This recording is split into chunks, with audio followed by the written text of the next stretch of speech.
नमस्कार मेरे पाठकों। आज हम 9वीं कक्षा का तीसरा अध्याय कबीर इस पाठ को पढ़ेंगे। इसके रचयिता हजारी प्रसाद द्विवेदी जी हैं।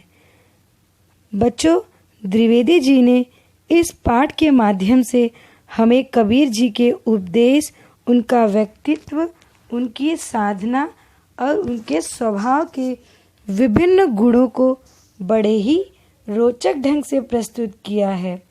तो आइए बच्चों, इस पाठ को प्रारंभ करने से पहले कबीर दास जी कौन हैं, हम यह जानें। बच्चों, कबीर दास जी 15वीं शताब्दी के रहस्यवादी कवि और संत थे। सरल शब्दों में कहे तो वह एक युग परिवर्तन करने वाले संत कहलाए।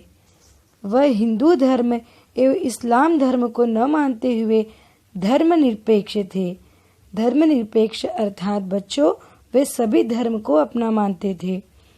उन्होंने समाज में फैली कुरीतियां, कर्मकांड, अंधविश्वास की निंदा की अर्थात उसकी बुराई, उसकी आलोचना की। तो आइए बच्चों, इस पाठ के माध्यम से हम कबीर दास जी के बारे में कुछ और गहराई से समझें और यह भी जानें कि अपने समय में कबीर दास जी ने किस प्रकार समाज में व्याप्त कुरीतियों को अर्थात अंधविश्वास को दूर करने का प्रयास किया। तो आइए बच्चों, हम प्रारंभ करते हैं। बच्चों, हिंदी साहित्य के हजारों वर्षों के इतिहास में कबीर जैसा व्यक्तित्व लेकर अर्थात कबीर जैसा स्वभाव लेकर कोई दूसरा लेखक नहीं हुआ। हाँ, उनका प्रतिद्वंदी तुलसीदास जी को कहा जाता है। प्रतिद्वंदी अर्थात बच्चों, उनके समान कबीर दास जी की तुलना तुलसीदास जी से की जाती है, पर दोनों के व्यक्तित्व में अर्थात दोनों के स्वभाव में बहुत ही बड़ा अंतर था।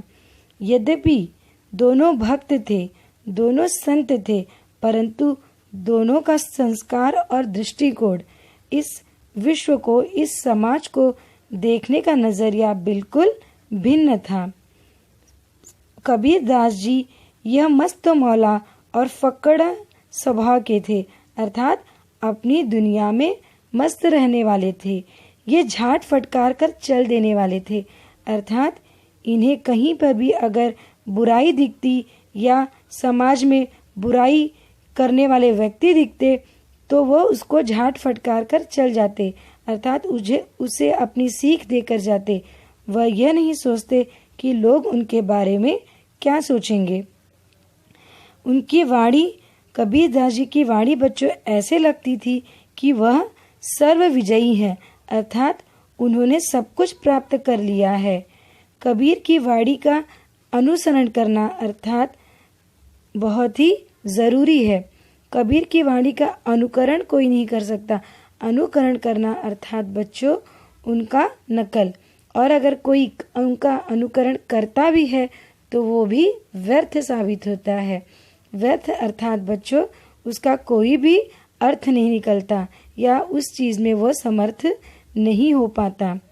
तो बच्चों, कबीर दास जी की वाणी सरल शब्दों में कहे तो वह लता है अर्थात वह ज्ञान है जो जन्म से नहीं और ना ही 1 या 2 दिन में प्राप्त की गई है, बल्कि उन्होंने अपने भक्ति के माध्यम से इस बीज को, इस ज्ञान को अंकुरित किया है जो पूरे समाज को बदलने का ताकत रखता है। बच्चों, अभी मैं अपनी वाणी को यहीं विराम देती हूँ और अब तक हमने कबीर दास जी के बारे में जो जाना उससे संबंधित कुछ प्रश्नों को सुलझाने की कोशिश करते हैं। धन्यवाद।